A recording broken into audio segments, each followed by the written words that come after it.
اگلی صبح شریف ترین چچا اپنے شریف ترین بھتیجے کو نوکری دلوانے کے لیے خدیجہ کے محل کے دروازے پہ پہنچا۔ ملکہ شرافت اپنے بستر طہارت سے تڑپ کے اٹھی، حریر اور اندید کے پردوں کو پیچھے ہٹا کے دیکھا، بچپن میں جسے خواب میں دیکھا کرتی تھی مجسم محمد کی صورت میں دروازے پہ کھڑا تھا۔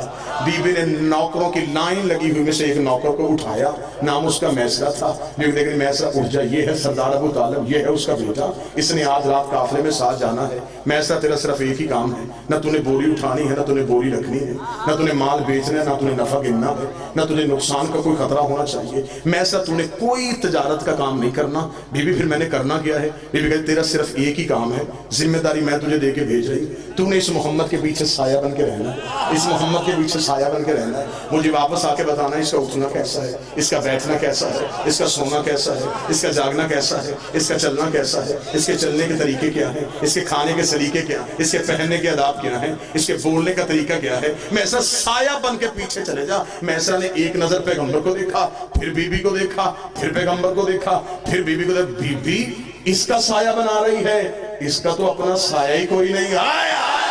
چلا گیا میسرہ بے چینی سے، بی بی خدیجہ انتظار کرتے رہی۔ میسرہ واپس آیا، میسرہ نے محل کا دروازہ کھولا، بی بی دیکھا دی میسرہ خبردار یہ نہیں بتانا کس شہر میں زیادہ تجارت ہوئی، کس میں کم ہوئی، کتنا نفع ہوا، کتنا نقصان ہوا۔ میسرہ تجارت کی نہیں، مجھے میری عبادت کی باتیں بتا۔ میسرہ دیکھا تھا بی بی میں تجھے کیا کیا باتیں بتاؤں۔ یہ محمد عربی جنگل میں جاتا تھا، درندے اس کے پاس اپنی فریادیں لے کے آتے تھے، درخت اسے جھک جھک کے سلام کرتے تھے، پرندے اپنے پروں کا اس کے سر پہ سایہ کرتے تھے، ذرہ اسے اٹھ اٹھ کے درود پڑھتے تھے۔ بی بی جہاں بھوک لگتی جنت سے کھانا آ جاتا تھا، جہاں پیاس لگتی ٹھوکر مارتا چشمے ابھر آتے تھے۔ بی بی جبریل اس کے پیچھے چلتا تھا، میکائیل اس کے قدموں کی دھول کو صاف کرتا تھا، آسمان کی بدلی اس کے سر پہ سایہ کرتی تھی۔ بی بی دیکھتی میسرہ چپ ہو جا، اتنا بتا عیب تو نہیں دیکھا؟ دیکھتے تیری عزت کی قسم یا وہ بے عیب ہے یا پھر یہ بے عیب، نہ اس میں کوئی ہے نہ اس میں کوئی ہے۔ خوش ہو گئی سیدوں کی ماں، خوش ہو کے بی بی نے کہا میسرہ 100 اونٹ سونا، 80 اونٹ چاندی،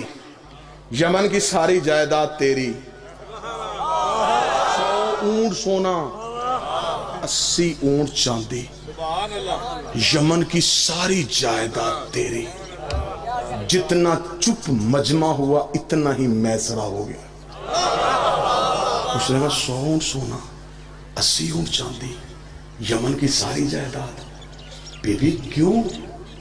فرمایا تو تجارت کر کے آیا تو میں بھی تجارت کر رہی ہوں، بی بی مجھ سے تجارت کر رہی ہے؟ یہاں تجارت ہے، 100 اونٹ سونا تو رکھ لے، 80 اونٹ چاندی تو لے لے، یمن کی ساری جائیداد تیرے نام کر دیتی ہوں، کام صرف اتنا کر، میری شادی کا پیغام لے کر ابو طالب کے گھر چل جا۔ ہائے ہائے ہائے ہائے، دیکھا تھا بی بی 100 اونٹ سونا، 80 اونٹ چاندی، یمن کی ساری جائیداد۔ نا بی بی تیرا کام مشکل ہے، تیری اجرت تھوڑی ہے، تیرا کام مشکل ہے، تیری اجرت تھوڑی ہے۔ بی بی کہتی آخر تو نے نوکر ہو کے اپنی اوقات دکھا دی، منہ سے بول تجھے کیا چاہیے، میں محمد کی جوتی سے وار کے تجھے دے دیتی ہوں۔ میں ایسا دیکھتا اپنا سونا تو رکھ، تیری چاندی تجھے نصیب ہو، تیری جائیداد تجھے مبارک ہو، پیغام لے کے چلا میں جاتا ہوں۔ اگر محمد تیرے مقدر کا مالک بن گیا پھر مجھے اتنا یقین ہے جنت تیری اولاد کی محبت کا نام۔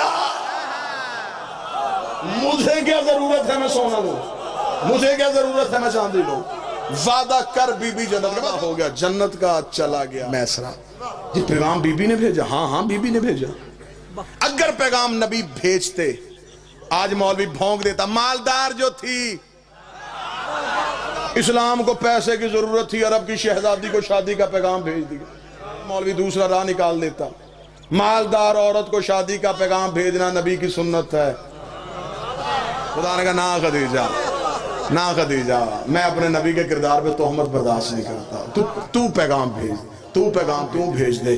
بی بی خدیجہ نے کہا میرے اللہ میں عورت ہوں، میری انا ہے، میرا مزاج ہے، میرا بھرم ہے، میں عورت ہو کے پیغام بھیجوں، تاریخ کیا لکھے گی، مورخ کیا کہے گا؟ فرمایا تاریخ جو لکھتی لکھنے دے، مورخ جو پھونکتا پھونکنے دے، پیغام تو بھیج، پیغام تو بھیج۔ میرے اللہ میں پیغام کیسے بھیجوں؟ فرمایا تو پیغام بھیج، میں اللہ وعدہ کرتا ہوں تو پیغام بھیج، میں احسان کا بدلہ دوں گا۔ میرے مالک احسان کا بدلہ کیا دے گا؟ فرمایا شادی کا پیغام تو بھیج، وعدہ میں اللہ کرتا ہوں میں محمد کی شریعت میں نہ دوں گا، نکاح پڑھنے سے پہلے مولوی لڑکی کی مرضی پوچھے گا پھر لڑکے کی رضا، میں سارے کے ساری نکاح کا اختیار ہی عورت کو دے دوں گا۔ بس میسرہ نے شادی کا پیغام دیا، شادی کا دن مقرر پایا،